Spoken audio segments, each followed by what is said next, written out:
a demo here for you on the old site, some information on the traffic we're getting to it, the problems that we're experiencing now, and some ideas for going forward. To start with, um, on the old site right now, there is a lot of old content that needs to be updated, and the ordering of the information on the site is I think could use some rethinking. When I dug into the stats on the old site, this is weekly page views by, and it lists down below the popular pages. And the key thing is that the traffic is pretty consistent over the year. And the same page, they're searching the same pages or going to the same pages. And it's basically anything to do with the toolkits and the latest conference.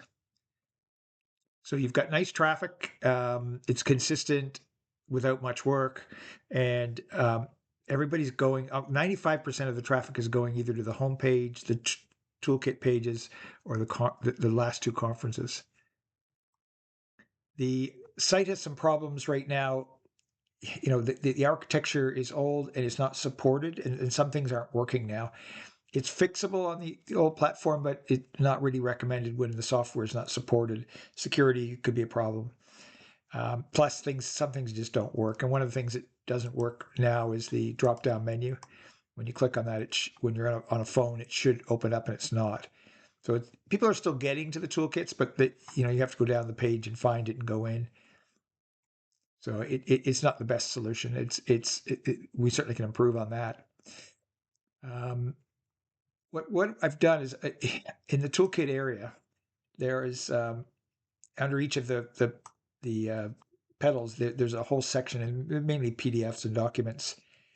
And I've moved them all over. There's about 168 into a modern environment, into a database, so that they're actually searchable and they're organizable, and they'll be way easier to update. So as it goes forward, if you want to keep this growing, it's something I could teach somebody to use pretty quickly. There are a lot of things that just don't work right now. The video tutorial doesn't work. Most of the links off the iPhone apps and interactive games aren't working anymore. Some of the websites are working, some aren't.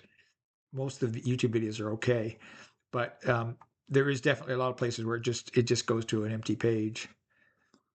So if we go to the prototype I'm working on, and again, pictures and everything can be changed and colors, but I'm just trying to get the concept, is that we open with the toolkits rather than opening with sort of a general page and having to find it, because so much of the traffic people are coming for is for the toolkits. And right on the side here, you can see they're all listed. On the navigation bar, I'm just thinking of some drop downs just to make it really quick to find what you're looking for. And if you're on a phone, it opens up. And again, so we'll hopefully get some of the phone traffic back. There's no reason for it not to be. And for most of my sites, the mobile traffic is greater than the desktop traffic.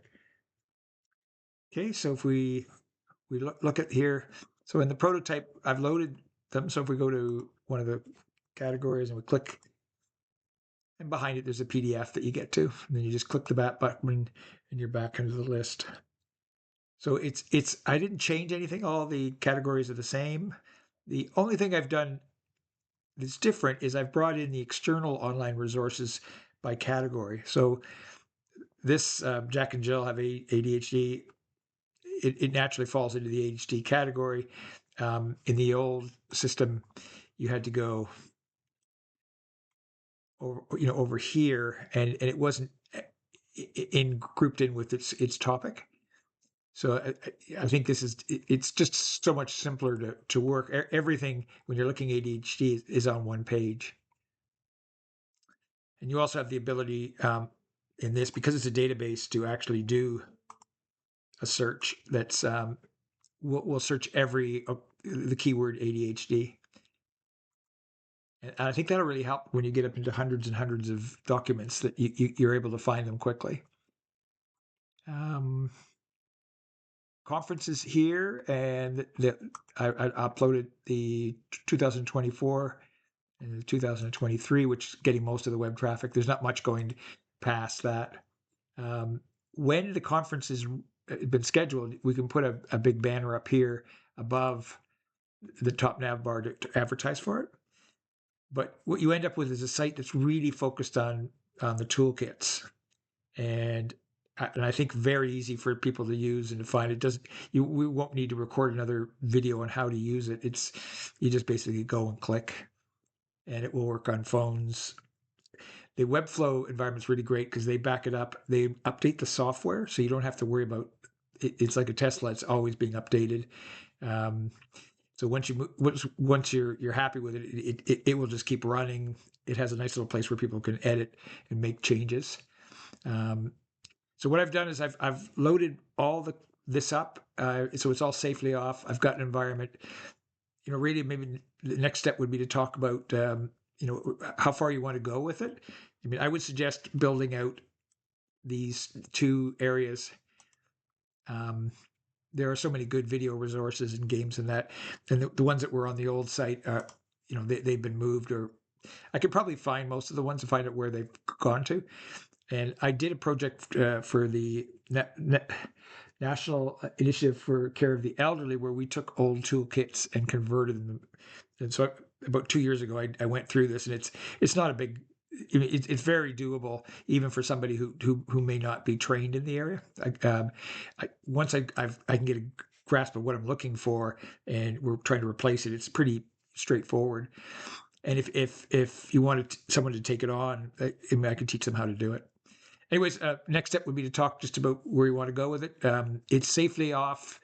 This is kind of almost ready to go. If you like the concept, we just need to tune it around, get the colors and the pictures and everything right.